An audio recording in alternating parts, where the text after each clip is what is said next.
Hello मैत्रिणींनो, कशा आहात तुम्ही? मस्त मजेत ना? स्वागत आहे तुमचं आपल्या एव्हरीडे वंडर्स डायरीमध्ये.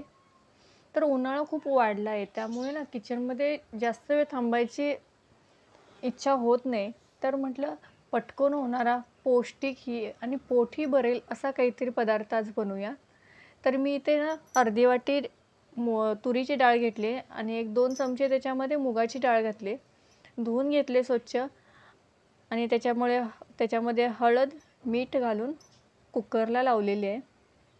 तर 3 ते 4 शिट्ट्या काढायच्या आहेत. म्हणजे मस्त एकदम मऊ डाळ शिजली पाहिजे.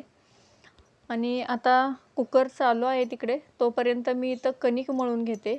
गव्हाचं पीठ घेतलेलं आहे, त्याच्यामध्ये मीठ आणि थोडासा 1 चमचा ओवा घातलेला आहे. ओवा घाला. ओवा घातल्यानंतर जे वरणातले हे वरणफळे आहेत, तर ते जे फळे आहेत ना, त्याला खूप छान चव येते. तर कणिक एकदम पण लूज नाही मळायची, थोडीशी घट्ट ठेवायची आणि मळून जोपर्यंत वरण होते तोपर्यंत रेस्ट करू दे.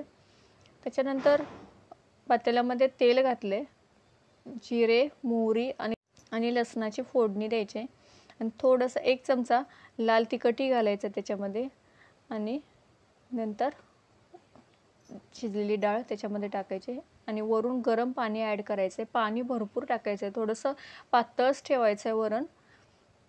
नाहीतर काय होतं ना, नंतर जे आपण फळे त्याच्यामध्ये टाकणार आहे ना, ते जसं जसं शिजेल आणि नंतर ही गॅस बंद केल्यानंतर जसं जसं थंड होईल ना, तसं तसं ते घट्ट होत येतं. त्यामुळे सुरुवातीला जरी पातळ वाटलं तरी काही टेन्शन नाही, नंतर ते खूप घट्ट येत जातं. त्यामुळे सुरुवातीला पाणी टाकायचं आहे भरपूर. त्यानंतर चपाती लाटून घ्यायची आणि चपाती नेहमीप्रमाणे थोडीशी जाड लाटायची आणि नंतर ते कटरने कट करून ते त्याच्यामध्ये टाकायचं आहे. तर एक 5 मिनटं शिजवून द्यायचं आहे आणि नंतर गॅस बंद करून एक 5 मिनटं त्याच्यावर झाकण ठेवून आतल्यात थोडंसं वाफेवर शिजवून द्यायचं आहे.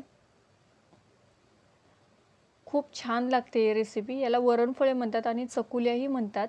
उन्हाळ्यात ही खूप चांगली आहे, पचायलाही हलकी आहे आणि खूप पौष्टिक आहे आणि पोटही भरते याने. आणि पावसाळ्यामध्ये हिवाळ्यामध्ये तर उत्तम लागते. वातावरण थंड असतं आणि हे गरम गरम खाताना खूप मजा येते. तर नक्की करून बघा. Thank you.